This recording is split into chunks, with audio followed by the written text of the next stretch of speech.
Bienvenidos al canal Ciencia, Historia y Deporte. Durante prácticamente 2 milenios, si contamos los siglos que perduró el oriental, el Imperio Romano se mantuvo como una potencia de nivel mundial. En muchos sentidos hay un antes y un después de los romanos en el mundo. Son, junto a la Grecia clásica, la cuna de la civilización occidental. Pioneros en cuanto a legislación, la inmensa mayoría de nuestros sistemas legales se basan en el derecho romano. Ingeniería o urbanismo alcanzaron un nivel de progreso muy superior al de cualquier otra cultura de su época, e incluso algunas posteriores.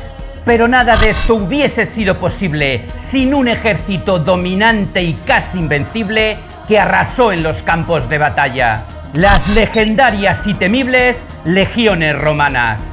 Creadas el siglo IV a.C., se organizaban en centurias, de entre 80 y 100 soldados de infantería pesada al mando de un centurión.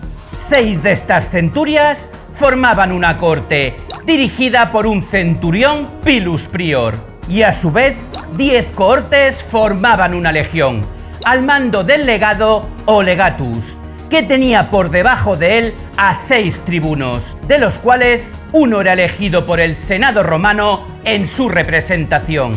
Así, cada legión estaba formada por entre 5.000 y 6.000 soldados, apoyados por 300 jinetes de caballería o equitas. Todos los avances de los romanos en otros campos fueron también aplicados al arte de la guerra, dando como resultado el ejército mejor armado y las tácticas más avanzadas que existió hasta ese momento. Además, se invirtieron grandes esfuerzos para adiestrar a sus miembros a un nivel superior del resto de los ejércitos contemporáneos. Su orden y disciplina en combate no tenía parangón en el mundo antiguo. Así que mejor adiestrados, equipados y con una tecnología de guerra superior, aplastaban a sus enemigos como si fuesen niños.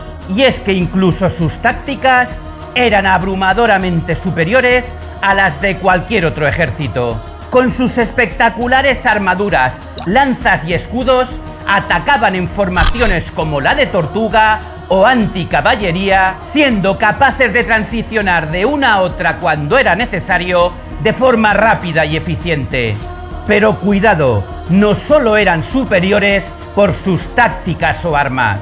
El auténtico corazón de las legiones eran sus increíbles soldados.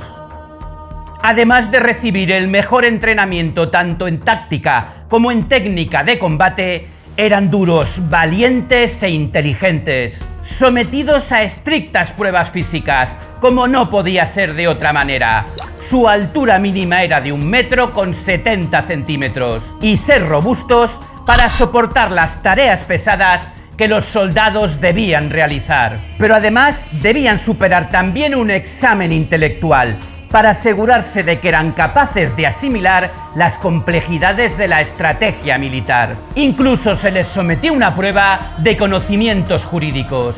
Se reclutaban a hombres jóvenes, de entre 17 y 23 años preferiblemente, pero si algún recluta valía la pena, se podían hacer excepciones. Por todo ello, conformaron una de las más temibles, eficaces y exitosas infanterías de todos los tiempos, solo comparables con las falanges griegas o los tercios españoles. Y el Imperio Romano se convirtió en la nación dominante en el mundo. Prácticamente invencibles, llevaron la Pax Romana a casi todos los confines del mundo conocido.